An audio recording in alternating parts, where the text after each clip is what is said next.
Are you feeling a little bit of a block in your life? Maybe from yourself and or others. Well, today I'm going to talk about honesty and the importance that has on uh, had on my mental health, on my self-esteem, and my confidence as well, to myself and to other people. And if you stay until the end, I have an extra point for you then as well. As always, if you want to connect me further, you can find my links in the show notes below as well. Honesty has been something that I've been working on my whole entire life. Now I'm a lot better than where I was, and I'll explain what I mean by that in a moment. It's a lifetime practice though, and don't feel guilty if you don't feel like you've been 100% honest with yourself or others. We're human beings at the end of the day, and it's always something to build on. But what I found is I would deny stuff to myself, usually out of protection, usually out of fear. And also, I wouldn't be honest with other people when I needed to be, because maybe I didn't want to upset them. Maybe you can relate to this as well. You don't want to activate any of those fears. There's honesty for yourself, and then there's honesty for others as well. Now, I believe there's also degrees of honesty and a bit of common sense, right? So, as children, I find when you speak to children, I remember myself as a child, you can be very, very honest. You can be like, say something about someone or say something to someone. And sometimes you're like, your parents might be like, oh my God, I can't believe you just said that. But then they're like, you're a child at the same time, particularly when you're young.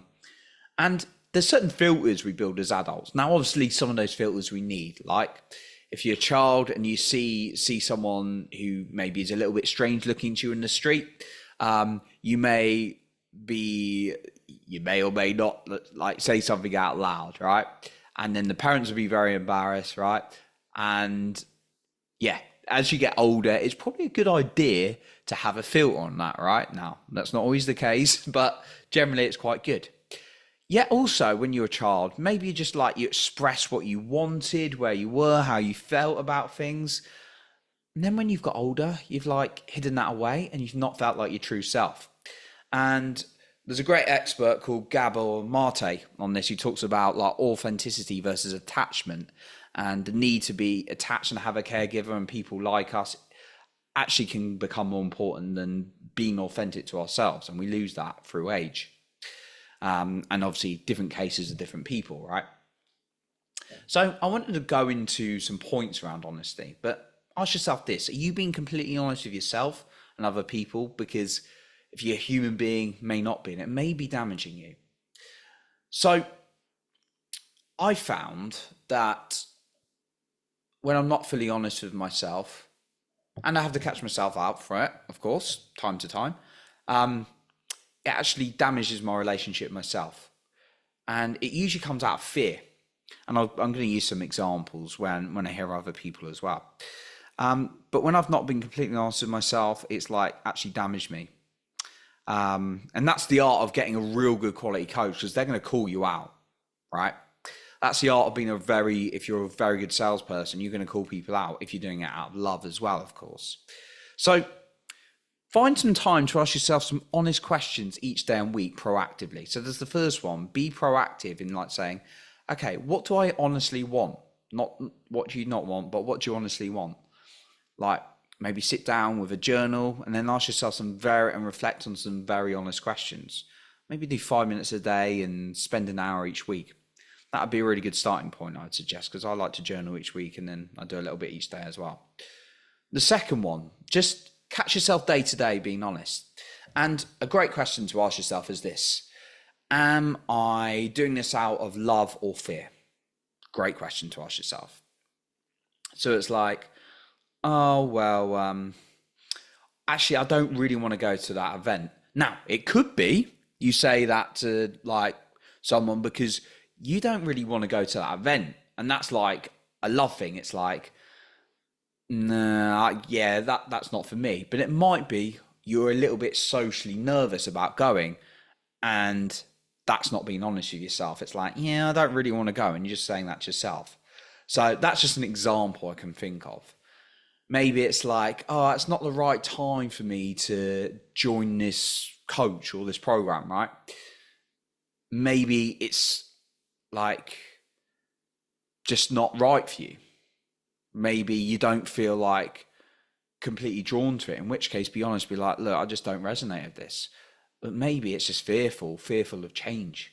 So being honest with yourself is the best thing you can do, because I think, well, I've heard Tony Robbins say it, but many great teachers say it, the truth will set you free, right? So catch yourself day to day on what you're saying. Then the next one, ask yourself this. You don't have to challenge everyone on everything all the time, but if you're finding someone's lying and it's actually, you feel like it's damaging them, they're lying to themselves, because we all do it, right? And it's actually really damaging to them. Ask yourself, am I being fearful to speak the truth? And would it be out of love if I spoke the truth? Let's use a couple of examples. We could use the sales example. Oh, I'm not sure I can afford it, all this kind of thing. But actually, you know that they can, but they're just very nervous about making the change and being a little bit uncomfortable. That's why, if it's 100% right for them, that's why you call them out for it, right? And I remember having to call people out on this on calls before, and actually they get quite upset because they're like, wow, actually, no, you're 100% right, right? Sometimes, right? Now, some people are very fearful, so they'll just keep attacking you. Now, there's also another example. Like, let's say someone's in a relationship and they're actually very miserable, and you can tell energetically. And then you say to them, I don't feel like you're happy in this relationship. Oh, no, well, and then you maybe talking to one of your girl mates and she's with a guy, and then she's like, well, no, he's okay. I quite like it. Look, I know you're not being honest with me, and I know there's probably a little bit fearful of change, but is this going to serve you a few years down the line if you're still feeling like this? And that can be a tough question to ask, and they may not like to hear it.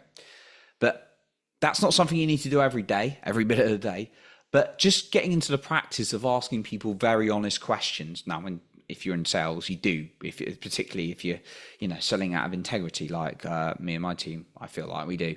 But also, like, we're honest with people and be like, look, this isn't right for you. So, that's integrity as well, being honest. But like day to day, asking yourself, like, would it serve this person even if I'm unpopular? A really good teacher I learned from this was Peter Sage. He says he'd rather be unpopular for the greater good of the person than liked and not tell them the truth. And I think that's a really powerful one. Now, is it easier said than done? Of course it is. It takes a bit of practice. So maybe just start small on that as well. But of course, do that for yourself on the first basis. Okay, now I've got a final point for you. Just want to mention again, if you want to connect me further on social media, you can find my links in the show notes below as well.